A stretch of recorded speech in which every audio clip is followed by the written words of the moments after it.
Hey there, Hofstra fans. Welcome to this week's edition of the WB Mason Coaches Report, right here on GoHofstra.com. I'm Mike Sullivan, joined for the first time this season by Seth Tierney, head coach of the Hofstra Men's Lacrosse program. Coach, how's everything going? It's going great, Mike. Thanks for having me. Let's start right into it, Coach. As we announced a few weeks ago, contract extension for yourself entering your 8th season with the program. Just talk about what that means as you continue to be at the helm of Hofstra. Just awfully thankful that Jeff Hathaway, start at the top with President Rabinowitz and everyone else, all the way down through Jeff Hathaway and Dino Maticic. I'm thrilled that they have the confidence in me to take this program into the future, however long that may be. And it certainly gives us a very confident feeling that what we've done in the first 7 years, that they'd like to build on and start to go some places we've never been. Let's take a look at last season before we get into this year a little bit. 7-7, 2-4 in conference play, highlighted by some road wins over Fairfield and at number 2 Notre Dame. You stumbled a little bit at the end of the season. Just take me through how you think the team played a year ago. Yeah, again, I thought it was the tale of two halves a little bit. I thought that, at one point in time we were ranked pretty high in the country, and then a couple of one-goal losses, again, attention to detail, injuries, whatever it may be, had bit us, and we could not get out of that spiral.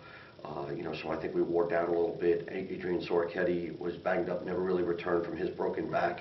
Lance Yapor, separated shoulder, and just really didn't have anybody behind him to do what he does at that point in time. And then certainly John Antonotti's, I think he just tired out towards the end of the season because, towards the back half of the season and certainly the fourth quarters, we had some hard times winning some faceoffs where we needed that one possession. So we've made it a huge emphasis over the summer to tighten some things up, hopefully grow a little depth, and try to change some of those one-goal losses to one-goal wins. Let's talk a little bit about those losses in terms of personnel. Let's start with John Addax. He was so good for your team over 4 years, especially his sophomore season. What will you miss without him on the roster? I mean, he's a warrior. He's what Hofstra lacrosse is all about, and we're so thrilled that he came here to Hofstra, and again, we're very proud that he's an alum right now. He did an awful lot for Hofstra University, the men's lacrosse program. He always, held himself to a high standard. Effort never an issue, and again would sell everything for a one face-off win. And he was a gamer. He loved to practice, and again, we're going to miss his intensity with that.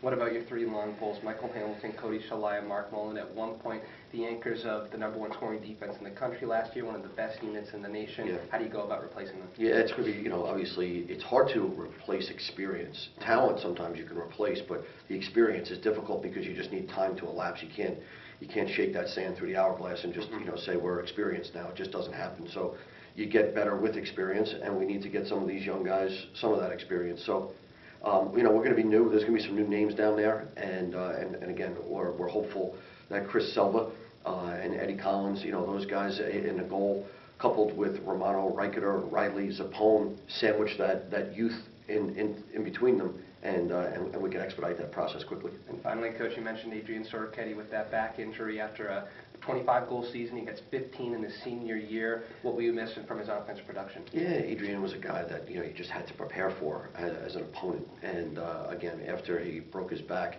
he just really never returned to the form that he possibly could be in. Shape-wise, it was hard for him to get into great cardio shape. Shooting-wise, it was hard for him to turn his body and get some torque on his shot. And you saw his numbers, go down. If it wasn't for a lack of effort or emphasis on trying to get back to full tilt, Adrian brought a totally different dynamic than what John Antonotti's brought. He brought an easiness to practice when things were tight. Adrian came in and loosened things up, and a wonderful person. Again, I miss seeing him in practice every day. Let's look to what you have returning now this season, and let's start with the attack line, which is one of the most experienced parts of your team right now. Sam Linares, Torin Barn, and a healthy Lance Yapor. How do they maximize on their potential and be one of the best in the conference? Yeah, so far so good. I mean, those guys have done a good job, and again, experience. You got 2 4-year guys that are back there, and Sam, after having a year of experience and having a pretty successful freshman year, his sophomore year, the cat's out of the bag. Everybody knows who Sam is now, and so he's going to have to elevate his game a little bit more. But those guys have done a good job, so far all year long, coming back to school bringing last year's experiences to the table and helping the young guys adjust to what's about to take place this week. What about the offensive midfield? Drew Caholen's a fifth-year guy. He's back. Mike Malave. Corey Hendrickson has looked good in the scrimmages. You throw Brian Von Bargen on rookie team last year. Right. His name in there as well. What are you looking at from your first line and also a depth perspective? Yeah, I mean, I certainly Drew Caholen, love to have him back for a fifth year. Again, goes back to the experience word. He's been around for 4 years. He can walk over to a young man's locker that's just been here for 6 or 7 months and go, hey, tomorrow's going to be a better day. And coming from a fifth-year guy, that's much better than coming from a sophomore. So Drew Caholen brings that to the table. Healthy, playing well. You mentioned Corey Hendrickson, just unbelievable effort, gamer, and we're looking forward to having him back after missing him last year. Mike Malave, Brian Von Bargen, all of those guys have done a great job for us this year. Tyler Begley, we've got Nick Altman as a freshman. He's shown some real positive there. Steele Stockstill, there's a bunch of guys, Trevor Kopecki. So we're still figuring out that second midfield a little bit, but we've got some different combinations, and we'll try to work through it. We talked about what you lose with John Adex, and look at what you've had in the scrimmages. Freshman Chris Clark has looked pretty good. Connor Horrell has taken some as well. You have that true freshman there in Clark, and a guy like Horrell who's been with the program now for his second season. What are you expecting from the faceoff position? Yeah, Chris Clark's done a good job, and as is Connor, and Gio Girardi, has really come on strong this last week or so of practice. Gio has, again, a sophomore, and he's embraced what he could do out there. And if he could just win the ball to certain spots and be smart, he's going to find himself with some playing time. Connor Hall brings a football offensive lineman mentality. That's what his position, a wrestler, and he brings that mentality to the game. And again, for certain matchups, Connor's going to be great. He's going to do great. Chris Clark, we brought him in from Chaminade. Again, a wonderful recruit. A lot of guys, he was recruited to a lot of different spots, and he's a student of the game. He thinks about it. He kind of lulls you with his approach, but he's a competitor. He's a tiger, and we'll see what he brings to the table this week as well. Let's go to the defensive midfield now. In addition to the attack line, maybe the most experienced position and unit that you have this season: Riley, Reicheter, Romano, and Zapone. How can they be better than they were a year ago, and even with maybe a little bit more responsibility with some inexperience on the back end? Yeah, no, that's what they're going to have to do. I mean, they're going to have to wear two hats. They're going to have to get better as a group, and they're going to have to help more that they didn't have to do last year with those 3 seniors back there. So, we'll see how things go. Anthony Zapone, captain, another guy's going to wear 27, embodies what we're about. Romano, Reicheter, and Riley have been playing since they got here, since they unpacked their suitcase. They've been playing, and so they've got the experience, and we're going to give them a little bit more rope. Again, we're getting some depth with Chris Howell at the backing up Ryan Riley, and Peter Riley, is another guy that's really turned it on these last couple of days in practice. So we're looking forward to that. Tommy Bokel, he'd be a 4th short stick, and we're looking forward to him getting some experience as these guys get a little bit older. But yeah, I mean, they're going to play a pivotal role for us. Let's get to that close defense spot. You have a veteran guy coming off a redshirt year, Corey Capito in the mix, a guy who was on your roster last year with Finn Sullivan, maybe a couple other guys mixed in, some freshmen, some veterans as well. How has that position battle gone in practice? Yeah, it's gone well. I mean, we've got people that are competing for those spots. That's the good part. And we just need now guys to separate themselves. So Corey Caputo, he was banged up a little bit, and now he's finally getting his air back and his confidence back. It's been a while since he's been in a competitive situation, so we're certainly happy to have his voice and experience back there. That gives us a little bit of a way to close that gap with the lack of experience that we're going to have down at that defensive end. Finn Sullivan, Finn is he's a presence out there. He's learned recently that it's going to take more than just showing up to practice to getting better. He's going to have to just start to study a little bit and learn how that he can take his guy away from things. But he's a physical presence. He's got some coolness in the clearing game, and he takes his matchup very personal. He's a physical player, and we're hopeful that he could stabilize some things down there. And it's a fight. Steven Satterwhite has done a great job as a freshman. Michael Diener has done a great job as a freshman. And Nate Schilling has done a great job as a freshman. Those 3 guys are fighting for some time. And I'm going to say Steven Satterwhite's got a little bit of the edge at this point in time, but Michael Diener's right there, and we'll see how those guys get better as the season goes on. Let's get to the goal. Chris Selva had such a good year a season ago, top 5 in the nation goals against average save percentage. I know you've been high on Eddie Collins' work in the offseason to become that 1A, 1B type of a situation. What are you looking at from that position this year? Yeah, Chris Selva, barring anything crazy that happens, he's going to be the starter this week versus Marquette. But Eddie Collins, I can't say enough about. He's got a flair for the dramatic. He makes those saves. We want to settle him down in some other areas of the game, and this way his big positives don't get outweighed by a negative or two.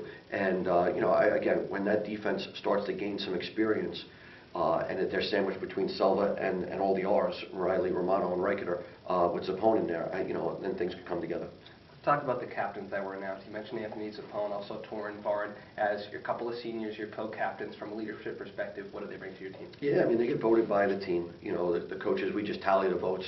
If we have to, we'll talk to the team about what they should look in when they vote for a captain. But, two guys, ton of experience, both upstate guys, so they're trying to represent upstate a little bit, and we couldn't have picked two better people in regards to that. And again, they were picked by their peers, and they've done a great job this morning. Let's get to the schedule. In the non-conference, you got some difficult games, but most of your tough ones are at home. Princeton on the road in game number 2, but you got the likes of Ohio State, Cornell, Georgetown, Fairfield, all at home. What's your expectation for the non-conference?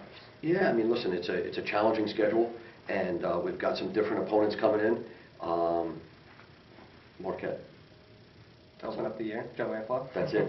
That's all on our mind. I don't even know about game 2 right now. We got, with the way the second half of the season turned out last year, I think the future is there, but I'm going to wait till we get there. We're going to live in the present, and we're going to talk about the Marquette Golden Eagles. Finally, what about the conference? Let's take a look at that. It's been last couple of years where you've struggled in CAA play. What's the emphasis on conference play, and how do you think the league's shaping out? Yeah, the league is, as tough as it's ever been. Towson coming back and beating Penn State for the crown last year. UMass, it doesn't get it. Delaware, doing a great job versus Bucknell last week.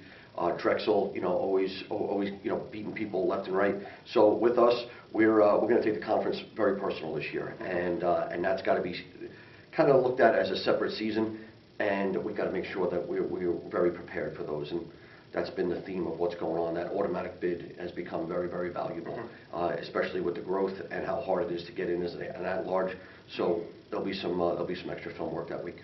Finally, Coach, season opener this weekend. Marquette, old friend Joe Amplo at the helm. What are your expectations from a first-year program, and how do you come away with the win? Yeah, I'm very happy for Joe, and thrilled that he's a head coach. There's not that many of those spots out there, so he's done a great job building that program. It's not an easy task to build a program from nothing, as a brand new sport. And listen, there's going to be emotions in that game because we want to beat him just as much as he wants to beat us. So it's going to be very, very little looking down the sideline. Obviously I'm going to hear his voice, and it's going to sound familiar from years past. We had a lot of great years together. Still very close with him. We bounce things off each other, and we're thankful that he's coming to Stewart Stadium to open up, and we'll be ready. The 2014 season for Hofstra men's lacrosse opens up this Saturday afternoon against Marquette. You can catch all the action right here on GoHofstra.com. For head coach Seth Tierney, I'm Mike Sullivan. Thanks for tuning in to the W. Mason Coaches Report.